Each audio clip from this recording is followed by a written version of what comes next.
So in business and in politics, they call it follow the money to find the answer. And in GA4, we call it follow the event.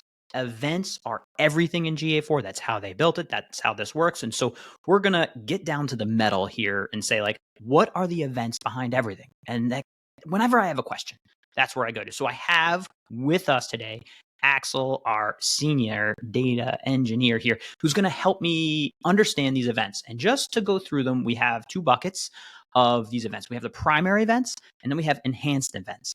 Generally, you probably pre-check that box, and these things are sitting there in the background recording everything that's going on. So we are going to roll through them, starting with first visit. I feel like I understand it, but what does it mean? Yeah, no, in general, first visit is generated when a user comes to your site and there's no recognition of who they are. Then what Google Analytics does is just creates a cookie with an identifiable number for them that will let them know whenever they come back, they're the same user. And so this also creates, this is a session. This is when the session started.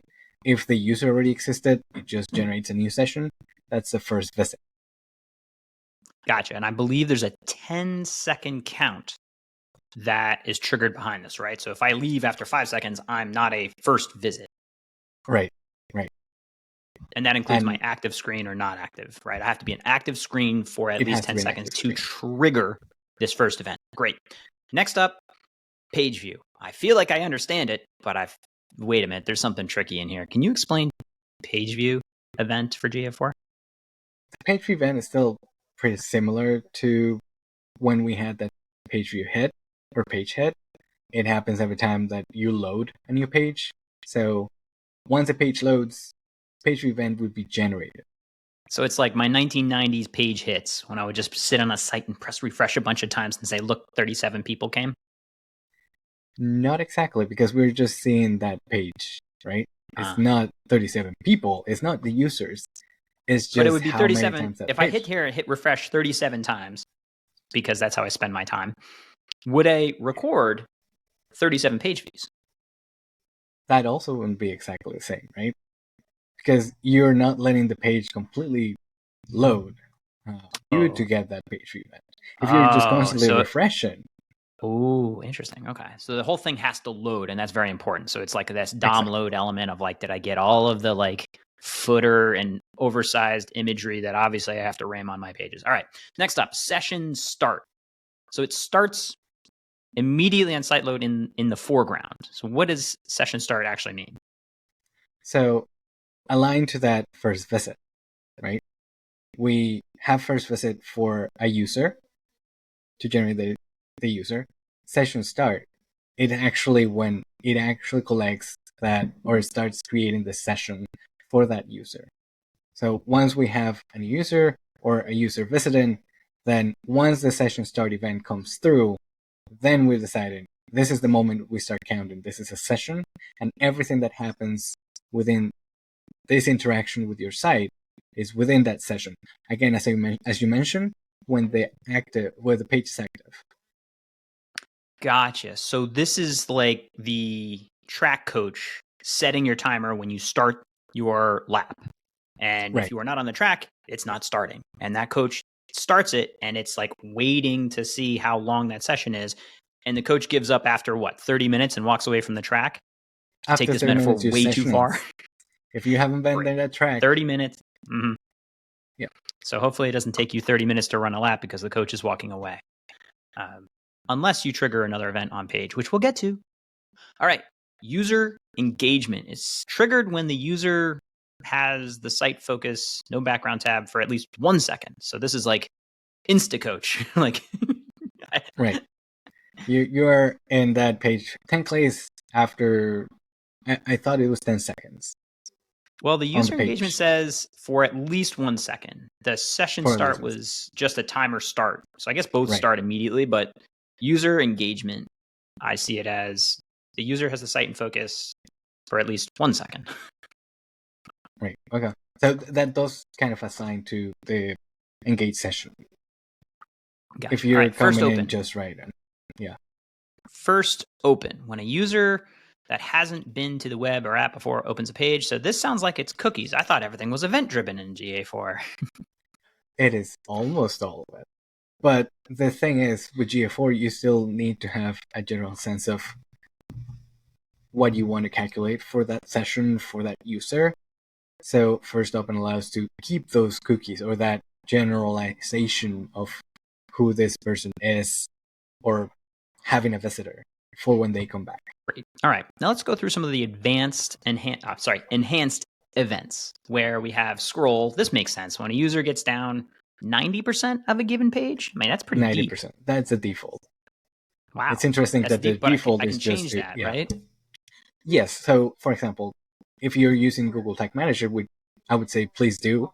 You can create different breakdowns of that percentage, and depending on the type of content on your page, it might be valuable to see, like, is this going through 50%, 75% of your page? That's already like a valuable thing for a blog or a document piece where you actually have to read through.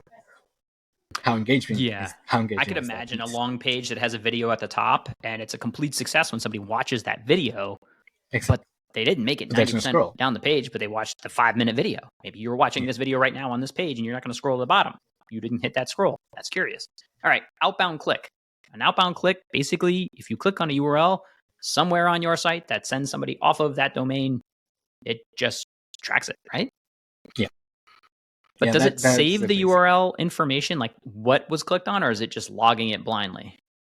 No, it does. It does give you a few parameters. So as we remember, Universal Analytics, we had category, event, etc.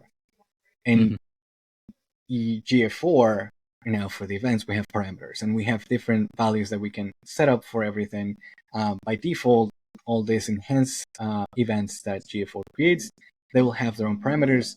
With the outbound click, you have the class of the element, if that's even valuable for you, the domain, so where that link was clicked, linked ID, if it has an identification on the element. Again, this is more of a HTML thing, but the valuable part is link URL. So link URL will capture what was that page that they went to from your site. Gotcha. All right. Site search. This makes sense. I think we can pass over it. Basically, query parameters being yoinked out of the URL. Will it capture it if it doesn't have URL parameters in site search? Usually not. And actually, the default only uses the query parameter.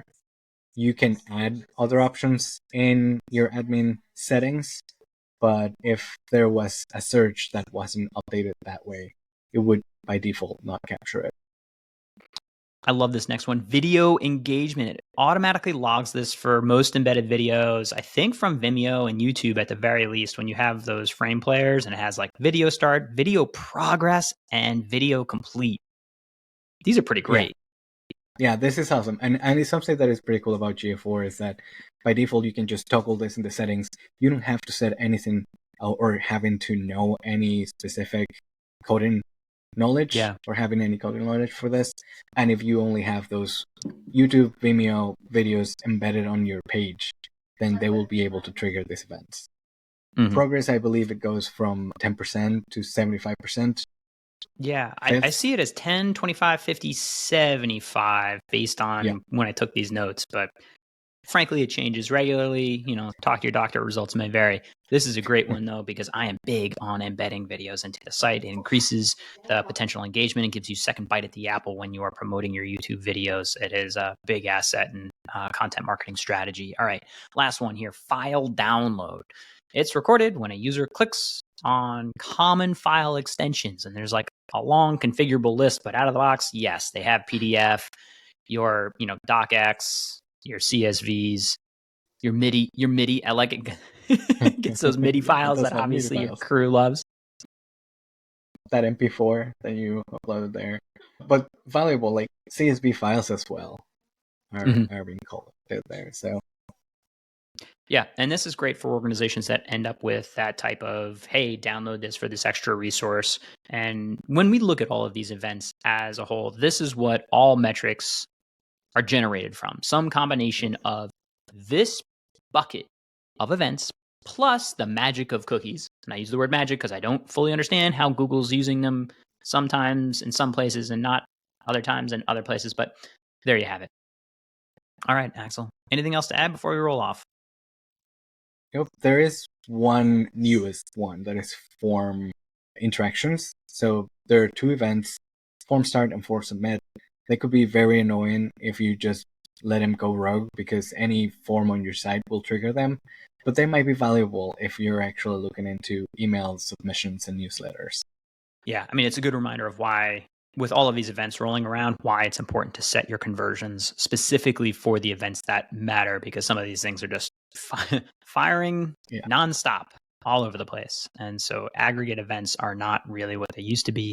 They are ubiquitous, but also that means you have to dial it in with setting your conversions.